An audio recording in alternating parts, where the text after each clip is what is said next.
bienvenidos al conversatorio denominado El régimen de eliminación de barreras burocráticas y legales en el urbanismo y la construcción, organizado por la Escuela Nacional del Indecopi y la Maestría en Derecho Administrativo y Regulación del Mercado de la Universidad de Piura. Para este conversatorio nos acompañan dos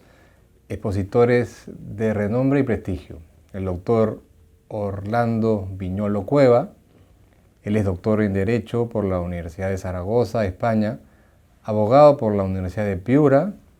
profesor ordinario de Derecho Administrativo de la Universidad de Piura, socio de Viñolo y Reyes Arrece Abogados, vocal del Tribunal del Indecopi, director del Anuario de la Función Pública, miembro ordinario de numerosas organizaciones académicas de Europa y América. Por su parte, también nos acompaña el doctor Héctor Santaella, profesor del Departamento de Derecho Administrativo de la Universidad Externado de Colombia, doctor en Derecho por la Universidad Autónoma de Madrid, de España, DA en Derecho del Medio Ambiente y Ordenación del Territorio por la misma universidad, magíster en Derecho Administrativo y abogado por la Universidad Externado de Colombia. Les voy a explicar un poco cómo va a ser la dinámica del conversatorio de hoy. Cada expositor tendrá dos momentos que compartirá con ustedes. En el primero de ellos, por 15 minutos, cada quien compartirá con todos ustedes sus ideas que tienen al respecto, y de esa conversación van a cerrar cada uno por hasta 10 minutos para intentar llevarnos todos una idea general con casos específicos en cuanto a estos temas, ¿no? Así que sin más, voy a dejar en el uso de la palabra al doctor Orlando Viñolo. Buenos días o buenas tardes cuando miren este video. Agradezco en primer lugar a la Escuela Nacional del Indecopi por la oportunidad de poder dirigirnos a todos los ciudadanos del país. La idea de estos conversatorios, al igual de los que ya han existido antes, es poder, a partir de hablar de categorías y de cosas sencillas para el ciudadano, poder expresar qué se hace en cada régimen que tiene a cargo el Indecopi. Y esto a razón de que esta administración pública en la cual pertenezco y tengo el honor de servir a mi país, está basado fundamentalmente en personas que vienen del mundo universitario. Creo que eso hace que el Tribunal Indecopi tenga otro tipo de visión sobre las cosas, una visión más reflexiva, más pausada. Y eso es lo que voy a tratar de explicarles el día de hoy en esta primera parte, a través de las barreras burocráticas aplicadas sobre el urbanismo y en concreto sobre los procesos de ejecución urbanística, que es lo que más ha revisado el Indecopi, y en algún sentido también en los temas constructivos. Gracias a Dios también estoy acompañado del profesor Héctor Santaella, quien nos honra con su visita aquí en Lima. Está ahora en unas actividades universitarias dentro del Departamento de Derecho Administrativo nuestro, de la Universidad de Piura, y bueno, nos ha acompañado también el Indecopi, y él es uno de los mayores expertos que hay en Latinoamérica sobre estas materias, entonces creo que va a poder complementar muy bien. Además que siempre a los profesores colombianos ha llamado atención cómo en vía administrativa se pueden hacer cosas que solamente tendrían adelante la posibilidad de hacerlo los jueces. Y eso es un primer tema que tienen que entender los ciudadanos del país. El régimen de barreras burocráticas es realmente una fórmula de control de la administración pública activa a través de potestades administrativas, y eso hay que asumirlo. Pareciera que a veces los gobiernos que han pasado durante estos años, desde el 2018 en adelante, cuando se aprobó el régimen del 2 y 56, no han entendido que aparte del contencioso administrativo peruano tienes un régimen de barreras que controla la actividad, potestades, actuación material que tienen sobre los derechos económicos, libertades y propiedad de los ciudadanos. Y todo lo que se hace, incluso mediante normas infralegales, está sometido a este régimen porque puede llevar a la inaplicación. Si algo no cumple con, por ejemplo, mantener un vicio o si mantiene un vicio de invalidez o algún asunto relacionado con la falta de proporcionalidad, argumentación técnica o justificación para permitir la razonabilidad de la medida, actuación o acto administrativo que se tiene al frente. Entonces, ese es un primer tema que tienen que entender los ciudadanos. Este régimen de barreras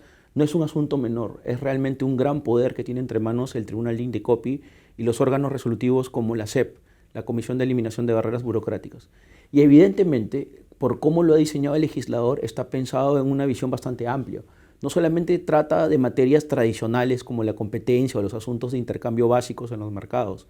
Debido a su gran posibilidad, se ha diversificado y en los últimos años ha ido apareciendo lentamente la construcción de datos y algunas eliminaciones de barreras que tienen que ver con el mundo urbanístico. Esta idea de poder desarrollar un régimen de ciudades donde principalmente se revisan los ciclos para que este sujeto, este ser que es la ciudad, pueda tener un desarrollo sustentable, eficiente y que sirva sobre todo a los derechos civiles de los ciudadanos. Esa visión humanista que siempre tiene que existir detrás de cada concepto instrumental como el que estoy hablando, ¿no? Entonces, el régimen de barreras ha ido apareciendo en estos temas, fundamentalmente en dos grandes campos que los ciudadanos tienen que entender. Un primer campo es el asunto netamente normativo, a través de ordenanzas o reglamentos de corte municipal o estatal, que han sido controlados por el INDECOPI para poder revisar, por ejemplo, su coherencia frente a principios de diversa índole, entre ellos el orden competencial que el legislador ha establecido o la propia Constitución respecto a lo que le toca hacer a cada administración pública en los procesos o en la función urbanística. No es correcto, por ejemplo, que en la administración del Estado se pueda autoatribuir competencias que tienen que ver con el planeamiento urbano o asuntos que tengan que ver con el desarrollo de índices de uso o zonificaciones, porque se trataría de una competencia netamente municipal. Eso ha sido uno de los primeros asuntos que se trató en su momento en la sala de barreras. Luego ha habido también desarrollo a través de la revisión de quizás uno de los ciclos urbanísticos más importantes que tiene nuestro país y que incluso la Constitución lo ha catalogado como el fundamental, que es el planeamiento de ciudades. El planeamiento de ciudades, fundamentalmente aprobado a través de ordenanzas, siempre ha sido un tema problemático para el INDECOPI porque a través de ellas tú diseñas el modelo de ciudad que quieres. Y es evidente que en nuestro país no hemos tenido una fortaleza ni coherencia a la hora de ejercitar esta función. Y muchas veces no se ha respetado ni los derechos preexistentes que aparecían antes de que se asumiera este instrumento municipal, o que incluso podía llevar también a la afectación de la llamada cláusula de los derechos de terceros, que ha sido otra de las discusiones que han aparecido. Cuando el planeamiento no toma en cuenta esos dos elementos centrales que tienen que ver con derechos subjetivos, es evidente que la incidencia se puede convertir en una especie de medida normativa que termina vaciando el contenido constitucional de varios derechos económicos, entre ellos la propiedad o incluso el propio ius edificandi, que es una facultad dentro de la propiedad urbana en concreto. Pero claro, eso no ha sido el único campo en donde el INDECOPI ha pasado adelante, y yo animo también a las personas a que siempre que estén al frente del planeamiento, una de las fórmulas que tiene el ciudadano peruano para controlar los planeamientos de ciudades es a través del INDECOPI. Y que los animo a revisar, o sea, a siempre estar atento a las ordenanzas que se aprueben en tu distrito, en tu provincia, para poder saber si no se está afectando derechos económicos o la propiedad, o incluso se está cometiendo abusos sobre lo que se tiene que hacer o no en una parte de la ciudad sin haber hecho una especie de concertación mínima, al menos con las juntas vecinales, con los ciudadanos, para poder tener un modelo de ciudad que sea más o menos responsable y que permita sobre todo la sostenibilidad, que es un asunto central en este tipo de cuestiones y que está detrás de todo lo que hacemos a través de barreras. Pero quizás esa es una parte importante de la litigiosidad que hay en INDECOPI, pero los otros temas tienen que ver ya con lo que se hace después del planeamiento, con la ejecución urbanística. Y esto fundamentalmente se ha dado en tres grandes campos. La zonificación urbana, que ha sido discutida a través de normas de índices de uso, a través de las propias normas de zonificación puras, sobre todo con las discusiones que han habido sobre temas prohibitivos, ¿no? Hay ciudades que a través de sus órganos municipales de gobierno aprobaban normas de diversa índole donde se prohíben terminantemente cierto tipo de actividades económicas. Eso evidentemente en el mundo actual no es permitido, o sea, al menos en nuestro derecho tiene que haber una justificación para las prohibiciones, pero además no se permite la prohibición extintiva o la prohibición terminante sobre actividades económicas en barrios enteros de las ciudades. Eso es un asunto que ha llevado a discusiones muy fuertes sobre la validez previa de licencias de funcionamiento que existían ya en operadores económicos dentro de los barrios, a entender que la zonificación no es una potestad absoluta, es una potestad municipal que tiene que estar controlada debidamente y además entender que hay derechos preexistentes. Siempre va a haber la discusión, como la plantea el profesor Santaella, por ejemplo, sobre la ley de desarrollo urbano y la necesidad de poder entender que hay situaciones en donde esos derechos preexistentes tienen que ceder, ¿no? Eso en algún momento nos va a llevar seguramente a ponderar qué tenemos que hacer frente a esas situaciones como por ejemplo los yacimientos arqueológicos o situaciones que tienen que ver con el patrimonio histórico cultural en general. Pero más allá de eso, el segundo gran tema en donde el INDECOPI ha tenido un gran papel,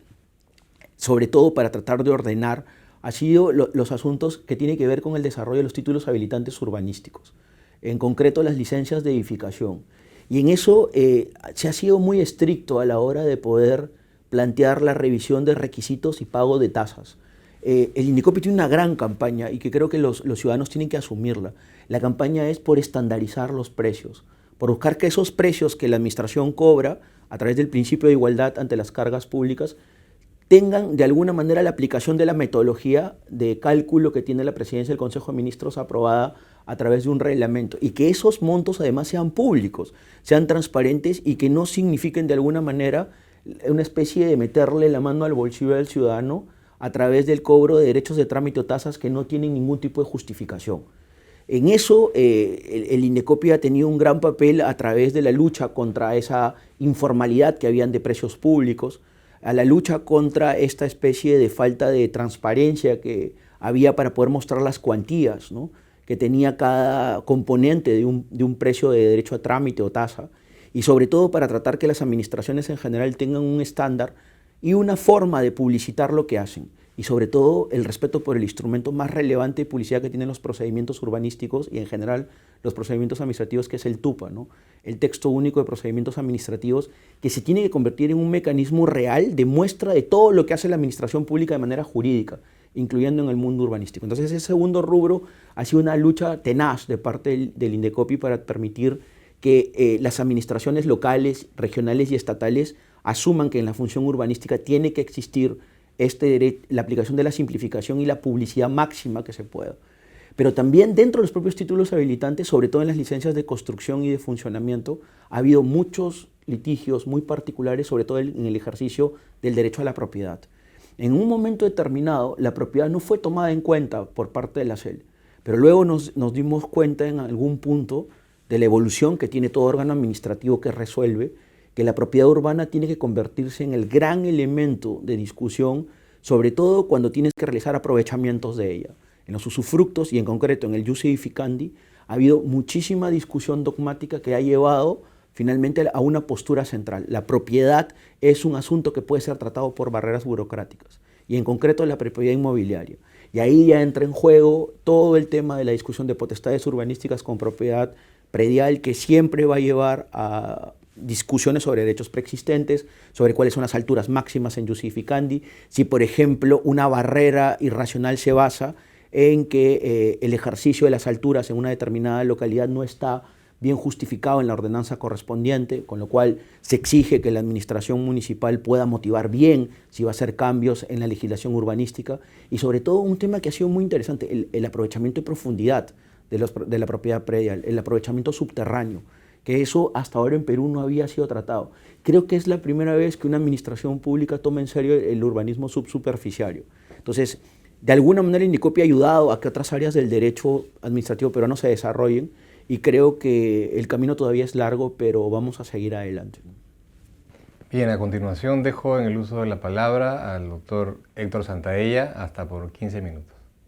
Bueno, pues muchísimas gracias al Instituto de Estudios de INDECOPI por brindarme este espacio para compartir algunas ideas con el público que nos sigue y para ser parte de esta discusión interesante, que también agradezco a mi amigo Orlando Viñolo, que ha promovido entonces la posibilidad de que tengamos este debate en torno a una figura que para el público colombiano o para un profesor de Derecho Administrativo colombiano como soy yo, pues resulta fascinante, porque no paramos de admirarnos de las decisiones que adopta a diario el INDECOPI, donde en aras de proteger derechos patrimoniales y una competencia y un mercado que funcione de manera libre e igual, pues tienen unas implicaciones muy fuertes, y como lo comentaba él, verdaderamente en otros ordenamientos serían decisiones propias de un órgano jurisdiccional. Aquí lo adopta con eficacia, con imparcialidad, con un alto nivel de tecnicismo una autoridad administrativa, y eso verdaderamente es ejemplar y es una singularidad del ordenamiento peruano que en general admiramos, envidiamos y que seguimos contemplando y analizando. Y hoy entonces, por iniciativa de Orlando, se abre esta discusión respecto a cómo también en cuestiones urbanísticas puede intervenir de una manera decisiva el INDECOPI en aras de proteger esos derechos de la ciudadanía y controlar a la administración, algo que enfatizaba y que es y que es muy importante. Y desde el punto de vista urbanístico, que es lo que me corresponde abordar y plantear a mí, pues resulta interesante en la medida en que es inherente a la disciplina del urbanismo como un sector del derecho el tener siempre en consideración unos principios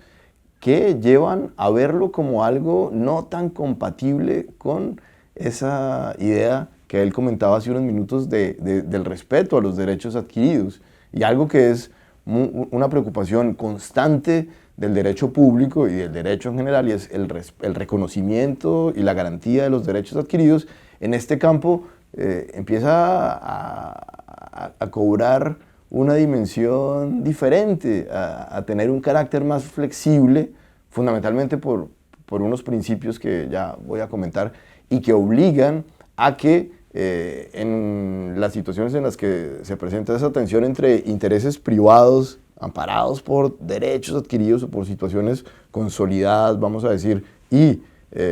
demandas del interés público, pues esa tensión se resuelva a favor del interés público. Y entonces hay algo que en otros ámbitos podría resolverse de una manera predecible, y es el respeto por la situación previa consolidada, por el derecho adquirido del ciudadano. Aquí puede terminar por generar otro tipo de soluciones, ¿de acuerdo? Lo que no puede significar en ningún caso desprotección de la ciudadanía y de sus derechos patrimoniales, sino primacía del interés general. Y entonces paso fundamentalmente a señalar esto, y es que en nuestro tiempo el urbanismo está provisto de una serie de instrumentos que apuntan fundamentalmente a garantizar que la autoridad va a estar en condiciones de tomar decisiones aptas para instaurar un orden racional en el espacio, en un determinado territorio, y un orden racional definido con criterios técnicos y con criterios políticos, producto en la generalidad de los casos de procedimientos que idealmente deberían ser participativos, transparentes, técnicos, alimentados por informaciones técnicas, como vía para asegurar que un determinado territorio va a ser ocupado, va a ser aprovechado, va a ser transformado con arreglo a unas preocupaciones comunes, unas preocupaciones de toda la sociedad, por la preservación de los recursos naturales, por la protección del patrimonio arquitectónico, histórico, cultural, por la generación de espacios públicos adecuados, infraestructuras aptas para atender las necesidades de la comunidad en términos de movilidad, en términos de recreación, en términos de integración cultural, también un orden espacial, un orden apto para atender las necesidades de vivienda de todos, y eso supone no solo techo para las familias, sino también viviendas dotadas con servicios básicos, acueducto, saneamiento básico, una red de aseo que se haga cargo de los residuos, y estas son exigencias fundamentales, diría yo, además generalizadas, estándar en nuestro tiempo, preocupaciones compartidas por todos que han llevado a que cada vez de una manera más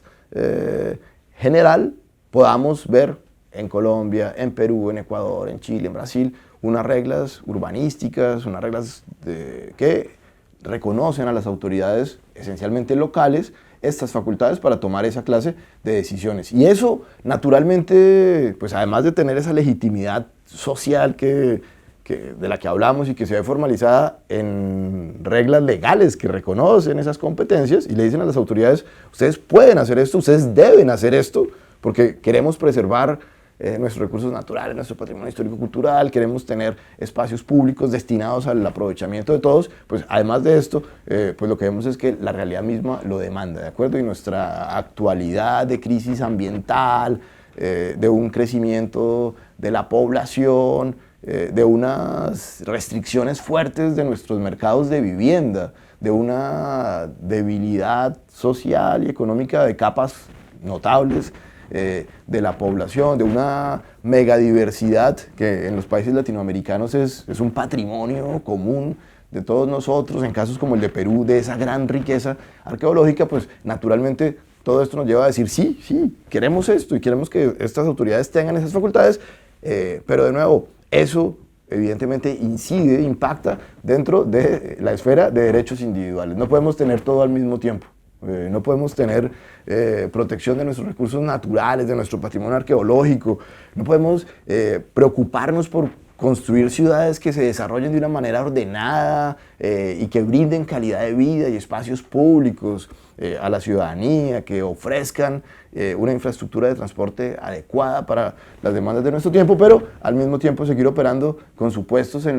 propios de otra época en los que los derechos de propiedad eran intocables. La Constitución peruana en ese sentido es bien particular porque en su artículo 70, por ejemplo, tiene una declaración de inviolabilidad del derecho de propiedad, pero de manera inmediata señala que la propiedad se debe ejercer con arreglo al bien común y que la ley puede fijar los límites de este derecho, y de inmediato entonces nos pone en un plano ya más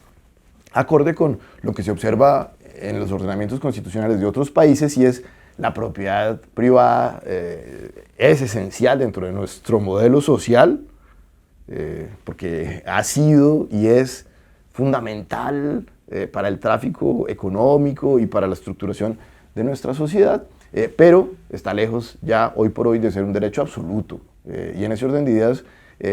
toda esta apuesta por empoderar a las autoridades y fijarle unos cometidos que van a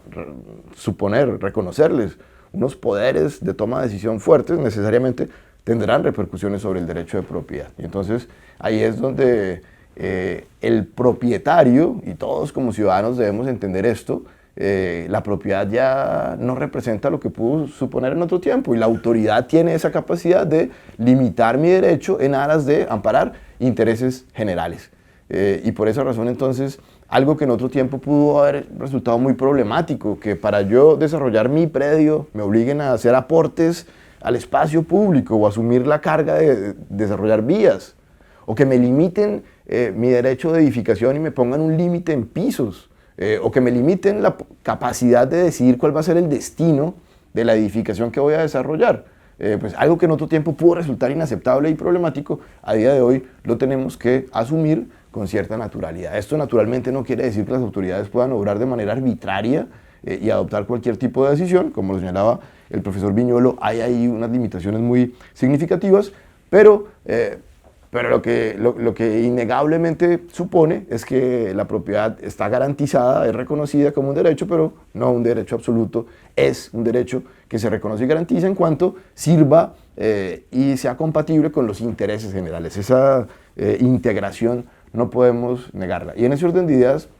decía, el urbanismo se edifica sobre la base de principios como la idea de la función social y ecológica de la propiedad, en virtud de la cual es posible que la autoridad, siempre con una previa cobertura legal y siempre en unos marcos legalmente establecidos, la autoridad imponga cargas, límites al derecho de propiedad, orientados a satisfacer intereses públicos. Límites, por ejemplo, de edificar un área de la ciudad en la cual se presentan riesgos no mitigables. Sería muy contrario a lo que esperamos de nuestra autoridad, que teniendo conciencia del riesgo que puede originar el desarrollo urbano de un área, no impida ese desarrollo y no imponga las limitaciones correspondientes para que el propietario, que necesariamente va a tener que asumir una pérdida patrimonial y que necesariamente va a haber frustradas posibles expectativas, pues a ese propietario habrá que limitarle su derecho en aras de garantizar el desarrollo de una ciudad segura. Lo decía antes, no solo queremos que nuestras ciudades crezcan de manera ordenada, que tengan una cierta armonía, estética, queremos que sea su crecimiento sostenible, amigable con el medio ambiente, pero también queremos que sea segura, que sea incluyente, que desarrollemos soluciones de vivienda para todos, pero que sean aptas también esos espacios públicos, esas viviendas, esas infraestructuras y equipamientos aptas para el disfrute de todos, personas con o sin discapacidad. Por igual todos debemos estar en condiciones de disfrutar de la ciudad en conjunto. Entonces ahí, por ejemplo, vean ustedes, hay una primera limitación. Eso, con independencia de que esta restricción venga en un momento posterior al cual alguien pudo, como propietario, idear un determinado proyecto, pues esta decisión de la autoridad de limitar, de impedir un desarrollo urbano en una zona por razones técnicamente comprobadas, naturalmente, lo señalaba el profesor Viñolo, debe haber una motivación adecuada. Pero si técnicamente está comprobado ese riesgo, mal haría la autoridad en mirar a otro lado y dar primacía al interés privado y decirle al propietario, perfecto, lleve a cabo su proyecto, porque generaría unos riesgos que no son, de nuevo, compatibles con lo que esperamos de nuestro Estado en este tiempo. Ese compromiso con la vida, con la integridad de las personas, con la dignidad de una comunidad, llevaría a justificar entonces esa clase de restricciones, como lo podría hacer también la consideración eventual de intereses ambientales, arqueológicos, que son fundamentales y que deberían entonces tener esa preponderancia en caso que llegue a presentarse esa tensión. Luego, otro tema aquí importante es el de la primacía del interés general, y es las normas urbanísticas pueden ir cambiando, y pueden ir cambiando porque las ciudades no son entes inertes, son fundamentalmente seres dinámicos que tienen su propia vida y que van cambiando y van creciendo, se van desarrollando de diferentes maneras, y la norma urbana debe responder a esa evolución. Y en ese orden de ideas, a mí personalmente me resulta inquietante algunas garantías legales incluso del ordenamiento peruano que apuntan a garantizarle a todos los propietarios siempre que cualquier tipo de cambio en el planeamiento urbano deberá ser respetuoso de los usos previamente otorgados y de las expectativas que se fundaron. Y eso que desde un punto de vista del particular y de la protección de las expectativas y de las inversiones puede resultar justificado, desde el punto de vista del interés general y el urbanismo puede resultar inquietante. Porque fundamentalmente vivimos tiempos donde estamos viendo cambios muy significativos en muchos ámbitos, y uno de ellos es el del urbanismo. Durante mucho tiempo se quiso seguir en muchas partes un modelo de ciudad que generara viviendas para atender los déficits habitacionales que tienen nuestras ciudades. Nuestras ciudades en Latinoamérica han crecido de una manera muy desordenada, de una manera espontánea, con asentamientos irregulares, y eso obliga a que las autoridades deban intervenir. Una forma importante de intervenir es generar viviendas nuevas, y generar viviendas nuevas es más económico si se hace en suelo que sea rural. Generar viviendas nuevas en suelo urbano tiene un costo más elevado, y por eso las ciudades se iban expandiendo en el territorio, y hoy en día, a la vista de las consecuencias del cambio climático y la necesidad de proteger los suelos rurales y de adoptar políticas de mitigación del cambio climático, pues el modelo es de ciudades compactas. Y entonces, piensen ustedes qué podría pasar si en ese escenario es evidente la necesidad de cambiar el modelo de desarrollo urbano de una determinada ciudad, y áreas que se habían calificado como de extensión urbana y por lo tanto aptas para un futuro desarrollo, al final terminan siendo recalificadas como rurales o incluso de protección. Eso debería resultar vedado en nuestro tiempo, eso debería ser excluido en consideración a la protección de intereses particulares, y el punto es abierto a debate, ¿de acuerdo? Porque sin duda aquí hay muchos intereses que considerar y que ponderar, pero desde la disciplina del urbanismo está claro que hay un principio ahí de base que debería orientarnos para resolver esa clase de situaciones, y es el de la primacía del interés general, que en últimas se traduce en una cierta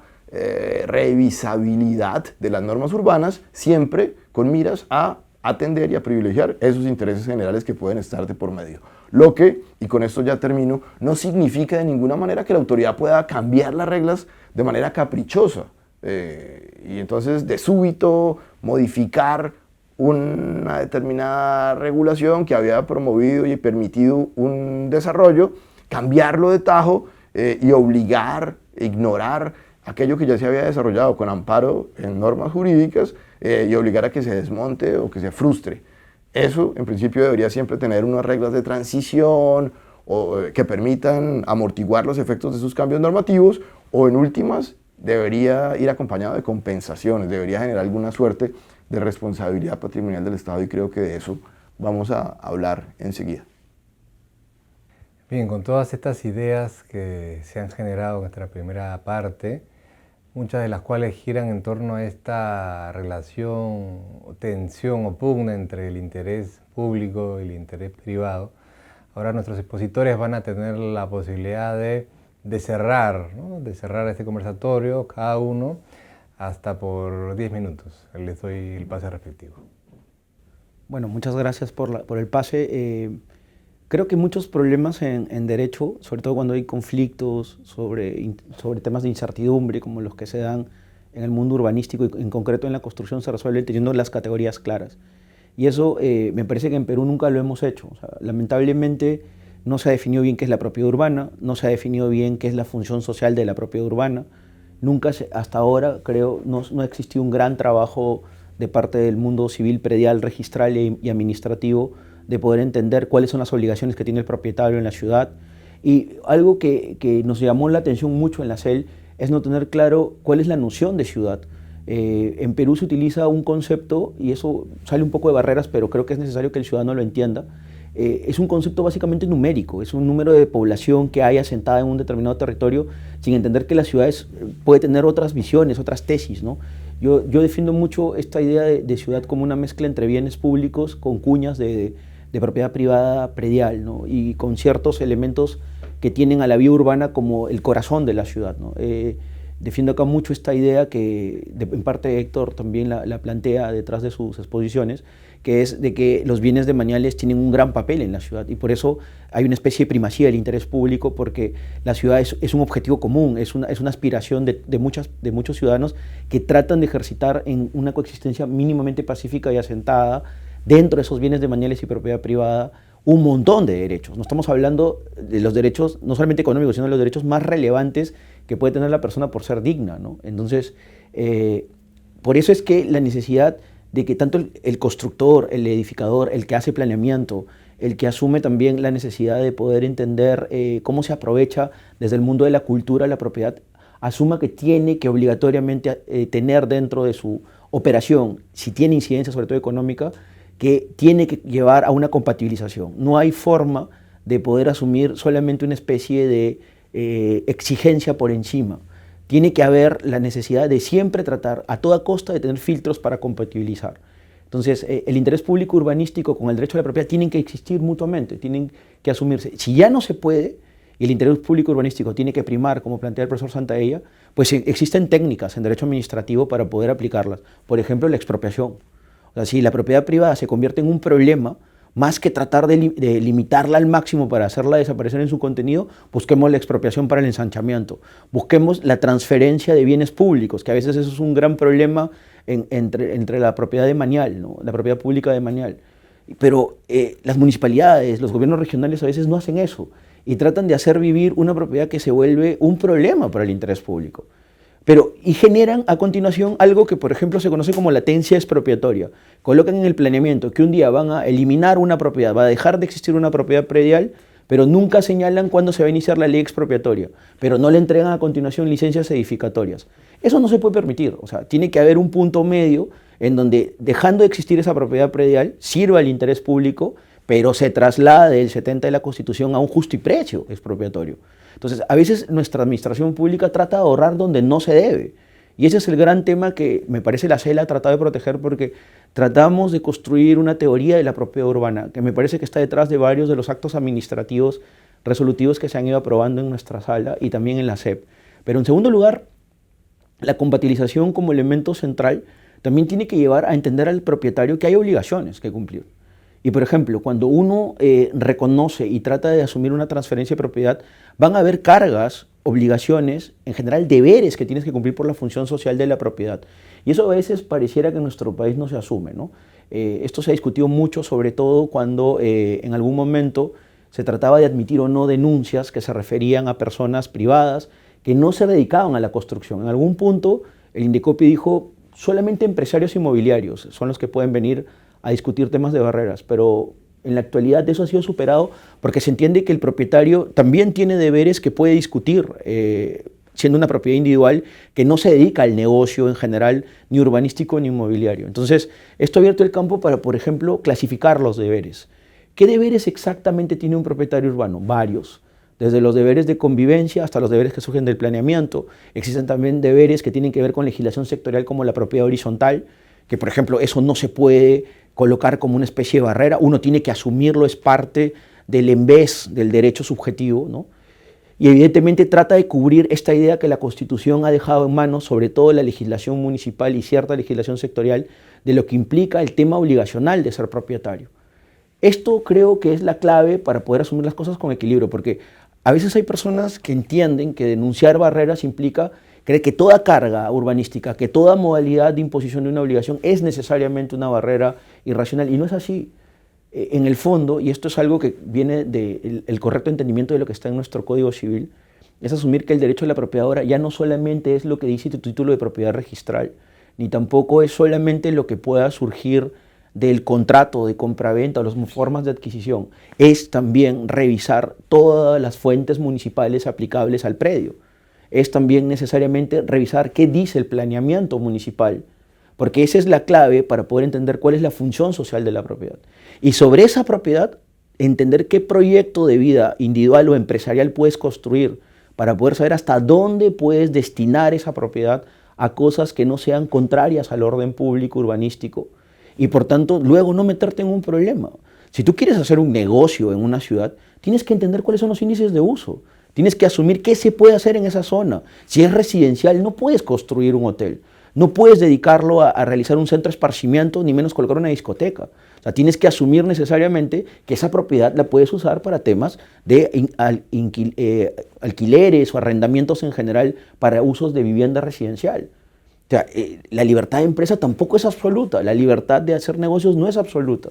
Y eso creo que nos puede llevar finalmente a asumir que Barrera se concentra en todo lo que sea vicios de ilegalidad y vicios de falta de motivación y desproporción. Cuando ya hay esos campos que son los temas viciosos, atacados, anómalos, que realmente violan el contenido constitucionalmente protegido de la propiedad y las libertades económicas, recién podemos hablar de barreras y quizás su expulsión mediante inaplicación del ordenamiento. El profesor Viñolo planteó de una manera muy clara la necesidad de asumir esa necesaria compatibilidad que debe existir dentro del derecho de propiedad entre los intereses privados y los intereses públicos. Y eso creo yo que en la época en que vivimos, de nuevo una época de crisis ambiental, una época donde hay conciencia plena de la necesidad de contar con autoridades que se hagan cargo de una planificación urbana adecuada, que impulsen procesos de generación de vivienda, regularización de asentamientos irregulares, de prevención de riesgos. Creo que todo eso es muy importante tenerlo presente, enfatizar ese necesario equilibrio que debe existir entre esos dos polos, de esos dos pesos que están allí presentes al interior de la estructura del derecho de propiedad. Pero claro, también lo comentaba el profesor Orlando y quiero yo dedicarle a eso unos minutos. Está claro que las autoridades empoderadas como están para tomar estas decisiones y provistas de esas herramientas importantes que el urbanismo les ha conferido por esas razones que comentábamos antes, pues las autoridades no pueden obrar de cualquier manera. Las autoridades no pueden desentenderse de la necesaria limitación que la Constitución impone a sus decisiones y a sus actuaciones por la garantía del derecho de propiedad, que fundamentalmente va a suponer, de nuevo, no esa consideración de que es intocable y de que el propietario puede hacer lo que le venga en gana, porque está claro que no, pero esa garantía constitucional lo que supone son unos límites muy claros a las decisiones de las autoridades. No pueden ser arbitrarias, no pueden cambiar las reglas de súbito, no pueden no tomar en consideración los necesarios plazos que puede requerir, por ejemplo, reubicar una industria. Piensen ustedes que está en una zona que, pese a ser inicialmente rural, terminó rodeada por viviendas y con el paso de los años convertida en una zona urbana y residencial. Esa industria probablemente tendrá que reubicarse, pero no le podremos exigir que lo haga mañana, ¿de acuerdo? Habrá que darle un término razonable para que pueda buscar un nuevo predio, para que pueda llevar a cabo todo lo que requiere esa reimplantación en otro lugar. Y entonces ahí la razonabilidad de la decisión de la autoridad administrativa es fundamental. No podemos tomar decisiones que no sean razonables, no podemos simplemente ignorar las situaciones previas. Las situaciones preexistentes no van a ser, podríamos decir, una barrera que impida en términos absolutos tomar decisiones para adecuar el planeamiento a las exigencias del interés general, pero no son irrelevantes, deben ser tomadas en consideración y a la autoridad le compete adoptar mecanismos que permitan hacerlas compatibles. De nuevo, pueden ser términos de transición, pueden ser compensaciones, pueden ser excepciones temporales, en fin, ahí el derecho administrativo ofrece un repertorio importante de medidas, pero lo importante es saber que esas situaciones preexistentes no impiden los cambios, pero tampoco son irrelevantes. Es necesario tomarlas en consideración, número uno, y ser razonable. Pero adicionalmente la autoridad a la que hemos habilitado para imponer cargas y límites al derecho de propiedad y a los propietarios, pues debe ser proporcional. Todas las cargas que se imponen a un propietario en nombre de la protección del medio ambiente, en nombre de la protección del patrimonio histórico-cultural, de la prevención de riesgos, deben ser proporcionales. Si en un predio de 50 hectáreas, vamos a decir, hay un río que atraviesa ese predio y hay una zona que es inundable, pues lo razonable, lo proporcional es afectar y limitar la posibilidad de transformación urbanística de la franja inundable. No de la totalidad del predio, y simplemente proceder de manera indiscriminada, es decir, todo ese predio no se desarrolla porque todo está afectado por el riesgo. Eso sería falso, eso sería arbitrario, ¿de acuerdo? A la autoridad le corresponde obrar con base en fundamentos técnicos comprobables y adoptar decisiones proporcionales. Y por esa razón, entonces, en este caso, no podríamos validar que la autoridad, so pretexto de prevenir desastres, termine por afectar de una manera integral un predio que en su totalidad no presenta esa situación, ¿de acuerdo? Lo mismo sucede respecto de los aportes que debe hacer un propietario al espacio público. Deben ser razonables, deben ser proporcionados, deben darse con arreglo a las normas. Todo esto está arreglado por los planes de desarrollo urbano de las municipalidades, y entonces la autoridad no podrá cometer actos de discriminación y aplicar unos muy flexibles aquí y otros muy excesivos allá. Eso sería contrario a la igualdad, y eso también puede ser combatido. Eso debe ser objeto de control, ese tipo de discriminaciones. Y en ese mismo orden de ideas, y lo planteaba el profesor Viñolo en su intervención, es legítimo, lo reitero, imponer cargas, pero cuando quiera que la carga ya no solo se vuelve pesada, sino altamente desproporcionada y le impide al propietario un verdadero disfrute, un verdadero provecho, un beneficio privado, una utilidad privada, personal, respecto a aquello que es suyo, pero no ha expropiado, simplemente ha limitado el derecho, pues allí verdaderamente lo que podríamos ver es una expropiación encubierta, una situación jurídica en la cual lo que la garantía de la propiedad requeriría es acudir al recurso de la expropiación, porque la expropiación siempre va a suponer el pago el reconocimiento de una incompatibilidad radical entre el interés privado y el interés público, y producto de eso la necesidad de que un bien que está en manos privadas pase a ser propiedad del Estado, previo pago de una indemnización justa, y eso es lo que justifica y lo que hace compatible, legítima, esa privación que vemos que tiene lugar por vía del instrumento expropiatorio. Pero cuando el Estado quiere evadir ese pago y lo que hace es que simplemente le impone cargas y prohibiciones y restricciones y límites, hay supuestos, en Colombia hemos visto casos en los que hay regímenes de restricción, por ejemplo, ambiental, por razones de protección ambiental, tan estrictas que prácticamente el propietario no puede poner un pie en su propiedad. Eso, en la práctica, resulta verdaderamente expropiatorio. Eso, en realidad, nos enfrenta a un supuesto donde lo que la Constitución demanda y la garantía constitucional de la propiedad le asegura al propietario es que eso no debería suceder. Allí podría la persona exigir verdaderamente que la autoridad expropie, le pague lo justo, y no que limite su derecho de una manera desproporcionada, excesiva, antijurídica, y al final le confisque materialmente su propiedad. Eso no tendría derecho, y son supuestos entre los cuales hay que reaccionar, y la protección que ofrece el INDECOPI, como lo comentaba el profesor Viñolo, resulta adecuada, naturalmente, además de la que ofrecen los tribunales. De manera que aquí la clave será siempre el equilibrio. La Constitución y su idea de garantía de la propiedad sometida al bien común, pues no supone desconocer la legitimidad de los intereses privados que debe existir detrás de todo derecho de propiedad. Simplemente supone la necesidad de que todo propietario tenga conciencia de que está en una situación donde el equilibrio se impone, el equilibrio entre su interés y los requerimientos del interés general. Pero esa es una situación que aplica y vincula tanto al propietario, que debe ser consciente de eso, su derecho ya deja de ser absoluto, yo ya no soy libre de montar aquí este bar con el que siempre soñé, para poder compartir hasta altas horas de la noche con música a tope con mis amigos en mi barrio, porque es una zona residencial, no soy libre de eso. Pero ese límite también vincula y se predica de las autoridades, que no podrán entonces simplemente, sobre pretexto de atender intereses generales, desconocer, atropellar, ignorar por completo la legitimidad de esos intereses privados envueltos detrás de la propiedad privada. La palabra clave ahí entonces es balance y equilibrio. Creo que el objetivo de esta reunión se ha cumplido. Desde la Escuela Nacional del Indecopi, uno de nuestros objetivos es justamente reducir esta brecha que existe entre autoridad, academia y ciudadano, universitario, etc., ¿no? Y hemos podido ver cómo temas al parecer tan técnicos como el urbanismo, la construcción, han sido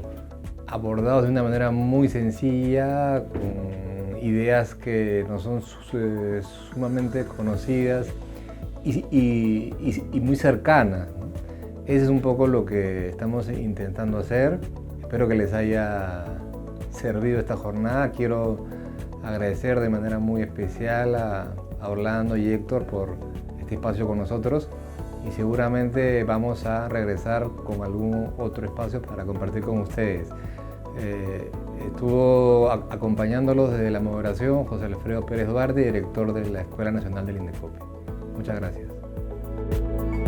Indecopi. Bicentenario del Perú 2024. Compunche Perú. Gobierno del Perú.